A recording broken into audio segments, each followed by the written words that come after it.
بسم اللہ الرحمن الرحیم۔ السلام علیکم بچوں، آج ہم پڑھیں گے ریئر گیسز۔ ریئر گیسز کہتے ہیں غیر معمولی گیسیں یا پھیلی ہوئی gases. Rare gases include argon, neon, helium etcetera. Rare gases میں شامل ہوتی ہیں یا ریئر گیسز مشتمل ہوتی ہیں آرگان پر، نیون پر، ہیلیم پر etcetera. They do not react with other elements. React کہتے ہیں رد عمل ظاہر ہونا یا رد عمل کرنا۔ یہ دوسرے ایلیمنٹ کے ساتھ رد عمل نہیں کرتے۔ They do not cause burning. یہ گیسز جلنے کی وجہ بھی نہیں بنتے۔ They are present in rare amounts in air. یہ ہوا میں غیر معمولی مقدار میں موجود ہوتے ہیں۔ یعنی کہ ریئر گیسز کہتے ہیں پھیلی ہوئی گیسز یا غیر معمولی گیسز۔ یہ گیسز مشتمل ہوتی ہے آرگان کے اوپر، نیون، ہیلیم ایکسیٹرا۔ یہ گیسز دوسرے ایلیمنٹ کے ساتھ رد عمل ریئیکٹ نہیں کرتی اور یہ ہوا میں غیر معمولی مقدار میں موجود ہوتی ہیں۔ اس طرح ابھی ہم پڑھیں گے uses of rare gases. Rare gases کی استعمال فرسٹ ہے argon is used in electric bulbs and fluorescent lamps. Argon استعمال ہوتے ہیں الیکٹرک بلبز میں، بجلی والے بلبز میں استعمال ہوتی ہے، اینڈ فلوریسنٹ لیمپس، اور دوسرے فلوریسنٹ لیمپس کہتے ہیں سجاوٹی بلب۔ تو فرسٹ ہے کہ آرگان الیکٹرک بلبز، بجلی والے بلبز میں، اور سجاوٹی بلبز کے اندر استعمال ہوتی ہے۔ نمبر 2 ہے neon is used in colourful advertisement lights. Neon colourful اشتہاری لائٹس میں استعمال ہوتی ہے۔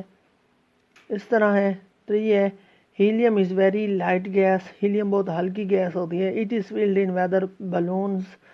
یہ موسمی غباروں میں بھری جاتی ہے۔ تو یہ تھے یوزز آف ریئر گیسز۔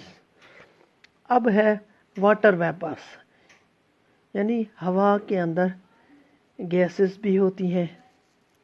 تو گیسز کون سی ہوتی ہیں میں نے آپ کو بتایا ہے۔ کاربن ڈائی آکسائڈ گیس ہوتی ہے، نائٹروجن ہوتی ہے، آکسیجن ہوتی ہے، ریئر گیسز ہوتی ہیں۔ اس طریقے سے واٹر ویپرز، پانی کے بخارات بھی موجود ہوتے ہیں ہوا میں۔ Very small amount of water vapors is also present in air. ہوا میں بہت تھوڑی مقدار میں پانی کے بخارات موجود ہوتے ہیں۔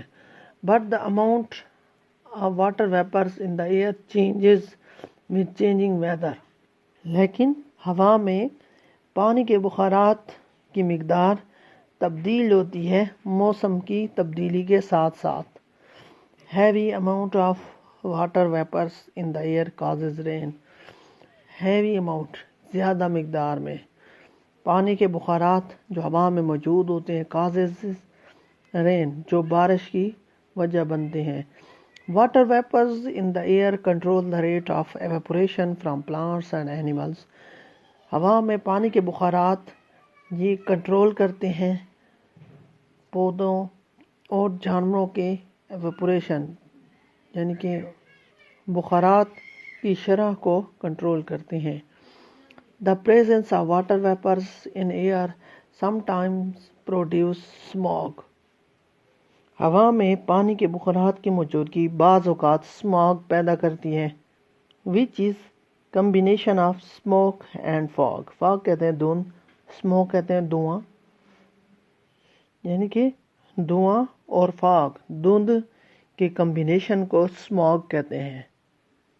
دھوئیں اور دھند کا ملاپ یا کمبینیشن جس سے عموماً زیادہ گنجان آبادی والی صنعتی اور مصنوعاتی علاقوں میں واسطہ پڑتا ہے، تو اسی کو کہتے ہیں اسموگ۔ اس طرح پانی کے بخارات، یہ بھی میں نے آپ کو پہلے بتایا تھا کہ یہ ہوا میں موجود ہوتے ہیں۔ موسم کی تبدیلی کے ساتھ ساتھ ہوا میں پانی کے بخارات کی مقدار بھی تبدیل ہوتی ہے۔ اگر پانی یعنی کہ ہوا میں پانی کے بخارات زیادہ ہوتے ہیں تو یہ بعض اوقات بادل بنتے ہیں اور بارش کی صورت میں یہ پانی پھر نیچے آتا ہے۔ تو ہوا میں پانی کے بخارات کی موجودگی کی وجہ سے بعض اوقات اسموگ بھی پیدا ہوتی ہے۔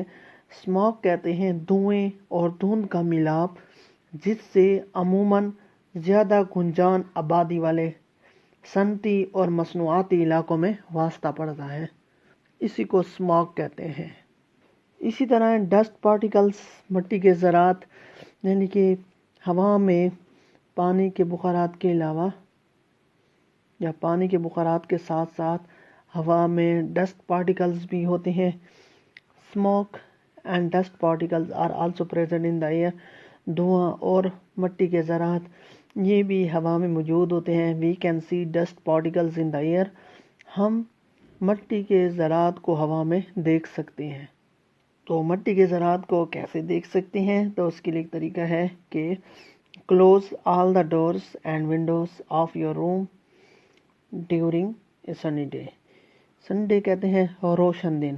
ایک روشن دن کے دوران آپ اپنے کمرے کی کھڑکیاں اور دروازوں کو بند کر دیں۔